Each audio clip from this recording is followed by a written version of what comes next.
صاحب هذا بيجك كعصب تحي نديري وده سبسكرايب لايك يا شير. بسم الله الحمد لله رب العالمين والصلاة والسلام على رسول الله صلى الله عليه وسلم. ilaahayow ubadkaygii waxaan dejiyey waadi aan beera lahayn oo ah gurigaaga xurmada leh agtiisa sida waxa yiri nabiyullaahi ibraahim calayhi salaatu wassalaam. ibraahimow sidan ma ilaahay baa ku faray, haddaba ilaahayna ma dayacayo. haajara kaalinta haweenka islaamku ku leeyihiin halyeeyada ummadda islaamka way ka sarreysaa tan ragga. waxay kaga sarreeyaan waxqabadkooda ama waxqabadka wiilashii ay soo barbaariyeen. marna uma qasdin markii aan ku qorayay kitaabkan halyeeyada boqolka ah inaan xuso halyeeyada ragga ah keliya aniga oo aan xusin halyeeyada dumarka ah. waxaan ku kulmiyey dhammaantood magaca halyeeyada islaamka.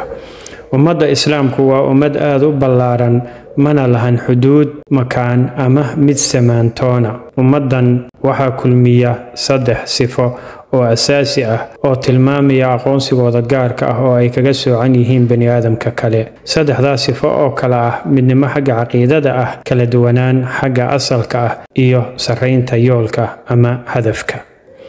inkasta oo haajara ay dhimatay 100 sano ka hor soo bixitaankii nabi maxamed sallallahu alayhi wasallam, haddana waa isku diin, waana isku caqiido. waxay ku midaysan yihiin diinta islaamka. waa diinta uu dadka ugu yeeray nebi aadam, nebi ibraahim, nebi ismaaciil, nebi isxaaq, nebi luud, nebi muuse iyo nebi ciise calayhim assalaatu wassalaam.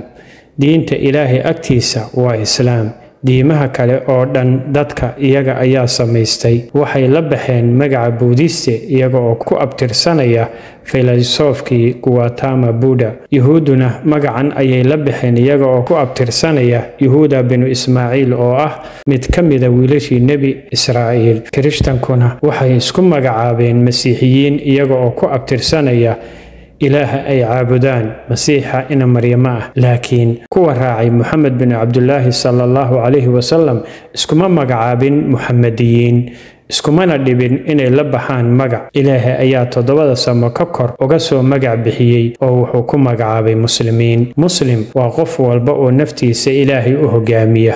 halyeeyadan aan ka hadli doonaa waxay ka tirsan tahay ummadan weyn, ummadda islaamka. dhalasho ahaanna waxay ka soo jeedaa deegaan soo saaray in badan oo ka mid ah halyeeyada ummadda islaamka. waa deegaanka Masar ama Qibdi oo loola jeedo dadka ku nool waadiga Niil. qibdiyiinta reer Masar badankoodu waa muslimiin, mana ahan sida dadka qaar moodayaan oo ah in Qibdi loola jeedo masiixi. dhulkan ayay ku dhalatay halyeeyadeena maanta oo ahayd gabar ku noolayd Masar xilligii boqorkii la oran jiray Hyksos ka hor intii uuna guursan nebi Ibraahim oo ayna u dhalin nebi Ismaaciil sallallahu alayhi wasallam oo noqon doona aabbaha carabta cadnaaniyiinta loo yaqaan, kuwaas oo uu ka dhashay qofkii makhluuqa ilaahay dunida ku abuuray ugu fadliga badnaa Muhammad sallallahu alayhi wasallam. haddaba dadka reer Masar waa carabta reer abtigood. qisada muhiimka ah waxay tahay in ilaahay ku amray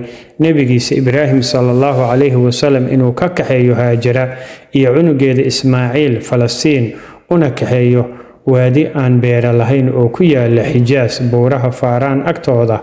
halkaas ayaana ilaahay nebigiisa Ibraahim ku amray inuu kaga dhaqaaqo xaaskiisii iyo cunugiisii naaska jaqayay ee keligii ku ahaa, isaga oo ku laabanaya Falastiin. markaa ayay haajara weydiisay ninkeeda iyadoo aad ula yaaban go'aanka la yaabka leh ee ninkeeda. nebi Ibraahim sallallahu alayhi wasallam uma jawaabin haajara. haajara ayaa mar kale weydiisay, ma ilaahay baa ku amray inaad naga tagto? nebi Ibraahim madaxa ayuu dhaqaajiyey isaga oo tilmaamaya haa. jawaabta ka soo baxday halyeeyadan weyn afkeeda ayaa sabab u noqotay inay ku waarto xusuusta taariikhda ilaa ilaahay ka dhaxlayo dhulka iyo waxa ku noolba. si kalsooni ku jirto ayay u tiri, haddaba ilaahayna ma dayacayo. sirta halyeeynimada gabadhani waa inay buuxisay 2 shardi ee guusha oo ah iimaan iyo camal ama rumayn iyo waxqabad. haajara ugu horeyn waxay ku kalsooneed ilaahay subxaanahu wa tacaala, kadibna waxay samaysay wixii karaankeeda ahaa oo ah socodkii ay ku martay Safa iyo Marwa dhexdooda si ay u badbaadiso cunugeeda la taahaya xanuunka baahida iyo oonka. marka ayuu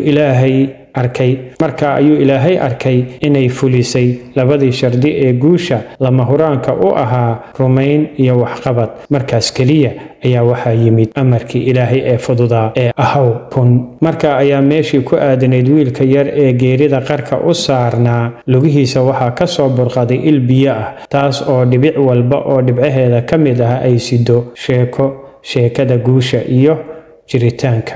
ishaas oo si mucjiso ah uga soo qulqulaysa dhagxaanta adadag ee makaad ilaa maanta oo aan joogno, waxaad moodaa in ilaahayna leeyahay isha guushu weligeed ma gurayso. samankan aan joogno, qof kasta oo muslim ah waxaa waajib ku ah in uu suurayso inuu joogo booskii hooyadeen Haajara, nabadgelyo korkeeda ha ahaatee. waa inuu suuraysaa in ummadda islaamku hadda ay la mid tahay cunuga yar ee ooynaya ee geerida qarka u saaran ee jooga lama degaanka qalalan ee ayna ka muuqan wax muuqaalada nolosha ka mid ah. haddii uu isaga qof walba oo inaga mid ah fulinta labada shardi ee lama huraanka u ah guusha iyo jiritaanka oo ah rumayn iyo waxqabad, inaga oo aaminsan in ummadeennu ay u baahan tahay inay kacdo, kadibna uu u istaago qof walba oo naga mid ah waajibka ka saaran badbaadinta iyo noolaynta ummadda la midka ah ilmahaas yar ee xanuunka la taahaya. marka waxaan shaki lahayn in aan guulaysanayno ugu dambayn, xataa haddii ay dadka qaar waxa aan samaynayna ay u arkaan wax dhalanteed ah. hooyadeen Haajara waxa ay samaynaysay waxay ahaayeen dhalanteedkaas markii ay wax lagu noolaado ka raadinaysay Safa iyo Marwa dhexdooda 7 jeer. sidaa daraaddeed ayay ku mutaysatay Haajara inay noqoto tan ugu sarreysa gabdhaha halyeeyada ah ee islaamka, gabadha reer Masar oo hooyo u noqotay carabta iyo muslimiinta. waxaa waajib ku noqotay muslimiinta inay dalkii hooyadood marka hore ka xoreeyaan nijaasada shirkiga, marka labaadna dulmigii boqortooyadii Roomaanka. waa kee geesiga islaamka ah ee ka xoreeyay dalkii hooyadeen Haajara gumaysigii Roomaanka? maxay tahay sirta ka dambaysa duulaanka warbaahineed ee lagu qaaday halyeygaas islaamka ah, gaar ahaan sanadahan dambe? insha allahu tacaala qormadeena xigta ayaa waxaan kaga hadli doonaa halyeyga isaga ah, magaciisa iyo taariikhdiisaba. aad baad u mahadsantihiin. wassalaamu calaykum waraxmatullaahi wabarakaatu.